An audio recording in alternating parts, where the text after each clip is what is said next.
معرفت کورس کی 37ویں نشست میں خوش آمدید۔ آج ہم اللہ تعالیٰ کا جو ایٹریبیوٹ اور صفاتی نام پڑھنے جا رہے ہیں وہ ہے الکبیر۔ الکبیر کا جو روٹ ورڈ ہے، جو بنیادی مادہ ہے، وہ ہے کاف، با اور را۔ کبر، کبر کا مطلب ہوتا ہے بڑائی بیان کرنا یا کسی کا بڑا ہونا۔ انگلش میں اس کو صحیح طرح سے ڈیفائن کیا جا سکتا ہے کیونکہ اس کا پیرالل ورڈ بگ نہیں ہے، لارج نہیں ہے، اس کا پیرالل ورڈ ہے گریٹ، عظیم، بہت اعلیٰ۔ اس سینس میں جو بڑائی ہوتی ہے اس کو کہتے ہیں کبر۔ اب ذرا غور کیجئے کہ یہ کبر کس معاملے میں؟ ہر معاملے میں۔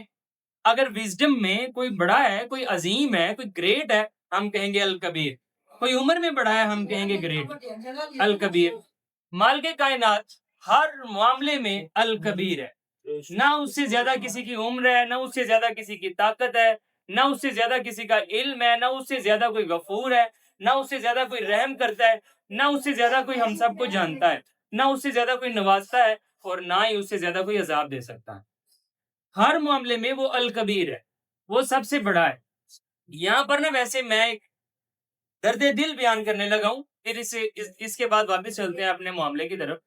عام طور پر ہمارے ہاں اللہ الکبیر نہیں بلکہ اللہ اکبر زیادہ مستعمل ہے، زیادہ مشہور ہے اللہ اکبر۔ تمام تر معاملات میں اللہ اکبر ہی کہا جاتا ہے، اللہ الکبیر استعمال کم ہوتا ہے، یہاں پہ شاید بہت کم ہوتا ہے۔ یہاں پر یہ جو لفظ ہے نا اللہ اکبر اور اللہ الکبیر، ان دونوں کو سمجھنے کے لیے پہلے ایک بات سمجھ لیں۔ مال کے کائنات نے پورے قرآن الحکیم میں ایک مرتبہ بھی اپنے آپ کو اکبر نہیں کہا، ایک مرتبہ بھی اللہ تعالیٰ نے اللہ اکبر نہیں کہا، اپنے نام کے ساتھ اکبر کا لفظ استعمال نہیں کیا، بلکہ اپنے نام کے ساتھ لفظ استعمال کیا ہے کبیر۔ اللہ الکبیر وہو العلی الکبیر، وہ کبیر ہے، وہ متعال ہے، وہ علی ہے، وہ کبیر ہے۔ اکبر اس نے کبھی نہیں کہا۔ البتہ اس نے ایک بات کی ہے، وَلَا ذِكْرُ اللَّهِ اکبر، اس کا ذکر سارے ذکروں سے بڑا ہے۔ اللہ تعالیٰ نے قرآن الحکیم میں اپنے ساتھ اکبر کی بجائے کبیر کا جو لفظ ہمیشہ استعمال کیا ہے، یہ ہمیں اس بات کی طرف سوچنے پر مجبور کرتا ہے کہ کبیر میں کوئی خاص بات ہے۔ وہ جو خاص بات ہے وہ سمجھ لیجیے۔ مجھے یاد پڑتا ہے 10واں نام مال کے کائنات کا المتکبر ہم نے پڑھا تھا۔ وہ آپ جا کے ویسے 10واں نام پڑھ بھی سکتے ہیں، سن بھی سکتے ہیں، ڈیفینیٹلی یوٹیوب پر موجود ہوگا یا شاید فیس بک پر بھی۔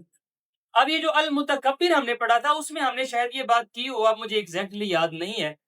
البتہ یہ جو کبر کا لفظ ہے نا اکبر، اس کا مطلب ہے سب سے بڑا۔ جب ہم کہتے ہیں سب سے بڑا تو کس سے بڑا؟ اس کا مطلب سمجھ لیجئے کہ یہ بڑا تو یہ سب سے بڑا، اکبر۔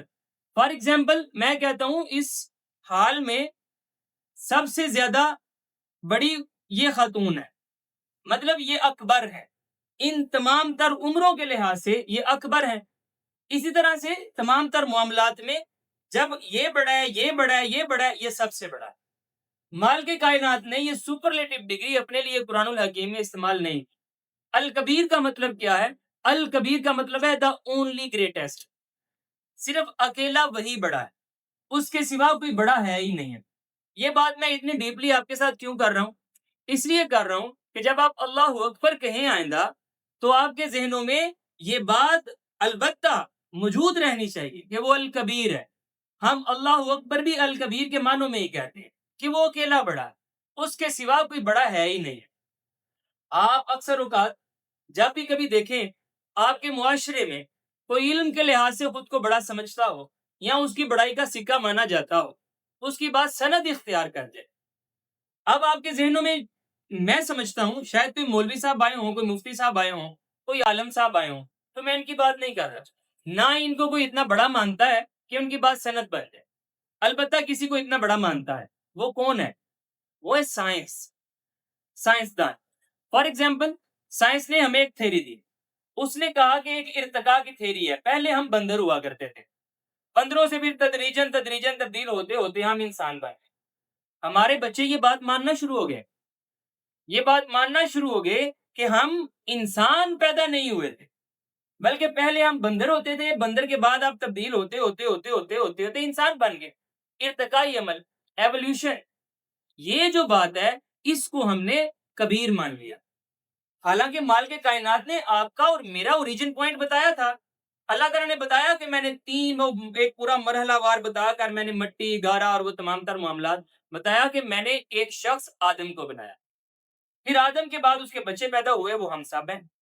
اللہ تعالیٰ نے اوریجن بتایا کہ میں نے تمہیں انسان ہی بنایا تھا، لیکن سائنس نے کہا نہیں، انسان نہیں بنایا تھا۔ پہلے ایک امیبا تھا، یونی سیلولر ایک جاندار تھا، وہ بڑھتا چلا گیا، کوئی پانی میں گیا، وہ اس طرح کی زندگی شروع ہو گئی، کوئی پودے شروع ہو گئے، اسی سے ایک ممیلیا شروع ہو گئے، اور وہ ممیلیا کے اندر چلتے چلتے ہم انسان بن گئے۔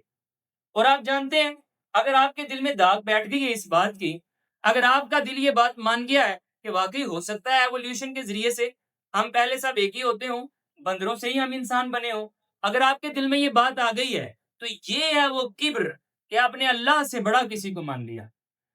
اللہ نے ایک بات پر بات کر دی ہے کہ آپ شروع سے انسان تھے، اگر آپ کے دل نے کسی درجے میں یہ بات قبول کر لی ہے کہ نہیں پہلے ہم بندر تھے اب انسان ہے، تو لہٰذا یہاں پر آپ نے اس علم کو مال کے کائنات کے علم سے بڑا سمجھ گیا ہے۔ ایک اور اگزامپل لے لیجئے، مثال کے طور پر اللہ تعالیٰ نے آپ کو ایک قاعدہ بتایا کہ آپ کو اگر پیسوں کی ضرورت ہے، اگر آپ سمجھ رہے ہیں کہ آپ تھوڑا غریب ہو رہے ہیں، اگر آپ کو لگتا ہے کہ ابھی مجھے زیادہ پیسے چاہیے تو صدقہ زیادہ کر دیجیے، آپ خرچ کرنا زیادہ کر دیجیے۔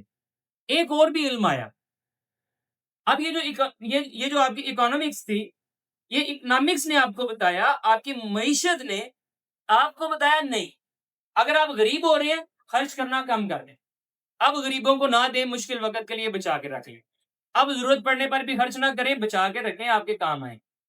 آپ کو پیسے چاہیے، آپ لوگوں کو انٹرسٹ ریٹ پر، سود پر پیسے دیں۔ اور آپ کو میں خیر ایک بات بتاؤں، آج کے دور میں اگر معیشت کی بون آپ کو بتائی جائے، بیک بون، اگر اس کی ریڑھ کی ہڈی بتائی جائے تو وہ کیا ہے؟ سود ہے۔ ساری کی ساری بینکاری، ساری کی ساری معیشت سود کے سر پر چل رہی، یعنی آپ اگر بینک میں پیسہ رکھتے ہیں وہ آپ کو کچھ بدلے میں سود دیتا ہے، آپ بینک سے قرض لیتے ہیں وہ بدلے میں آپ کو سود دینا ہوگا۔ یہ تمام کی تمام بینکاری کا مطلب ہے معیشت ایک علم ہے، یہ ایک سائنٹیفک ایک اکوائرڈ نالج ہے، انسان کو شیطان نے سکھایا یا اس نے خود سیکھا، اس نے ایک علم سیکھا کہ اگر آپ غریب ہو رہے ہیں، اگر آپ کو لگ رہا ہے کہ اب مجھے مزید پیسوں کی ضرورت ہے تو سودی کاروبار شروع کرو، غربت کا فائدہ اٹھاؤ، جس کے پاس ابھی پے کرنے کے لیے پیسے نہیں ہیں اس کو اور دبا دو، یہ اس نے ایک قاعدہ بنایا۔ اب اگر آپ آنکھیں بند کر کے اپنے دل پہ ہاتھ رکھ کے سوچئے، آپ نے کس کی بات مانی؟ آپ نے اللہ کی بات مانی جب آپ کو پیسوں کی ضرورت ہوتی ہے تو آپ صدقہ کرنا زیادہ کر دیتے ہیں، یا جب آپ کو لگتا ہے میرے پاس پیسے کم ہیں آپ سینچ سینچ کر جوڑنا شروع کر دیتے ہیں؟ جب آپ کو لگتا ہے کہ مجھے کاروبار چاہیے، مجھے مزید پیسے چاہیے، آپ اپنے علاوہ دوسروں کی ضرورتوں کو بھول جاتے ہیں یا ان کا اپنے مال میں حق سمجھتے ہیں؟ جیسا کہ اللہ نے کہا، آپ سودی کاروبار کر گزرتے ہیں وقت آنے پر، یا پھر آپ بچ جاتے ہیں، ٹھیک ہے اللہ کے لیے چھوڑ دیتے ہیں۔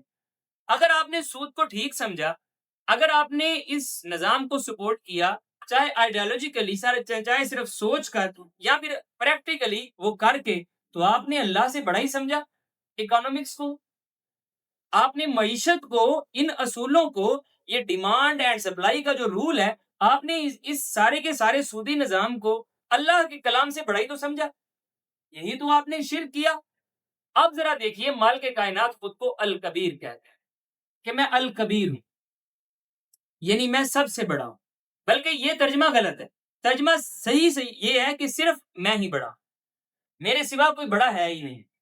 میں نے آپ کو دو ایگزامپلز دی ہیں، اب آپ یہ والا لینز لگا کے جب دیکھیں گے ممکن ہے آپ کو اور بھی مثالیں ملتی چلی جائیں کہ اللہ نے کوئی قانون بنایا ہے، میرے دل پر، میری ذہن پر، میرے شعور پر، میری عقل پر کسی اور علم کی چھاپ ہے، تو ایکچولی میں اللہ کو الکبیر کہاں سمجھ رہا ہوں؟ میں اسی دنیا کے گھسے پیٹے نظام کو ہی الکبیر سمجھ رہا ہوں۔ اگر آپ کو الکبیر کا ایکچوئل مطلب سمجھ آ گیا ہے تو آپ کو یہ بھی سمجھ آ گیا ہوگا کہ الکبیر زبان سے کرنے والا کوئی وظیفہ نہیں ہے، بلکہ دل سے بدلنے والا ایک نظریہ ہے۔ جب آپ چاہیں کہ میں اللہ کے الکبیر ہونے کو ثابت کروں گا یا میں اپنے عمل کے ساتھ پروف کروں گا، اس کا مطلب یہ ہوگا آپ کو مسلمان بننا پڑے گا، آپ کو مال کے کائنات کا فرما بردار بننا پڑے گا، اور شروع میں آپ کو لگے گا کہ مجھے اپنی بینیفٹس چھوڑنے پڑ رہے ہیں، مجھے مال کے کائنات کے لیے قربانیاں دینی پڑ رہی ہیں، آپ کو ایسا لگے گا۔ ایکچولی اللہ تعالیٰ کو آپ کی قربانیوں کی وجہ سے ضرورت ہے نہیں ہے، وہ آپ کو کئی گنا زیادہ نواز دیا کرتا ہے جواب میں، لیکن آپ کو لگے گا کہ کچھ ایسا ہو رہا ہے، مجھے ڈز لگ رہی ہے, مجھے چٹی پڑنی پڑ رہی ہے, آپ کو ایسا صرف اور صرف لگے گا. اللہ کی قسم یہ الین ہے, یہ صرف ایسا لگتا ہے, ایسا ہوتا نہیں ہے.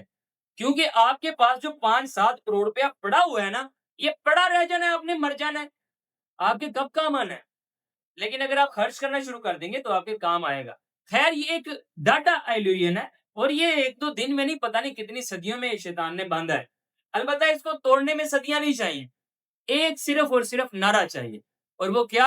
اللہ الکبیر, صرف اللہ ہی بڑا ہے, باقی کوئی بھی بڑا نہیں. جس دن آپ دل سے کہہ دیں گے لا الہ الا اللہ, بس بات ختم, سب کے سب بت ٹوٹ جائیں گے آنے واحد میں. تو مالک کائنات کا الکبیر ہونے کا مطلب اگر آپ کو سمجھ گیا ہے, سمجھ آ گیا ہے. اس پر میں نے بہت زیادہ گفتگو اس لیے نہیں کی, میں نے قرآنک ریفرنسز آپ کے سامنے کھول کر اس لیے بیان نہیں کیے, کیونکہ مالک کائنات نے جتنا میں نے اسٹڈی کیا ہے, الکبیر کو ہمیشہ قرآن الحکیم میں العالیج کے ساتھ ہی پیر کر کے بیان کیا ہے. ایک جگہ پر متعال, وہی بات آ گئی. یعنی اللہ تعالیٰ نے العلیج کے ساتھ ہی ہمیشہ الکبیر کو جو جوڑ کر بیان کیا ہے. تو پھر میں ساری وہی آیات آپ کے سامنے پڑھتا جو پچھلی نشست میں نے آپ کے سامنے پڑھی ہیں. تو اگر آپ اس کی ڈیپ انڈرسٹینڈنگ آپ قرآنک پرسپیکٹو سے دیکھنا چاہیں تو پچھلا لیکچر دوبارہ دیکھ لیجیے, العلیج والا.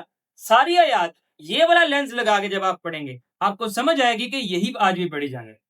یہی وجہ ہے کہ آج میں نے قرآنک ریفرنسز آپ کے سامنے نہیں رکھے. اگر آپ کو ضرورت ہو, آپ بالکل پچھلی کل والی نشست جو پچھلی والی ہے العلیج, وہ دیکھ لیجیے.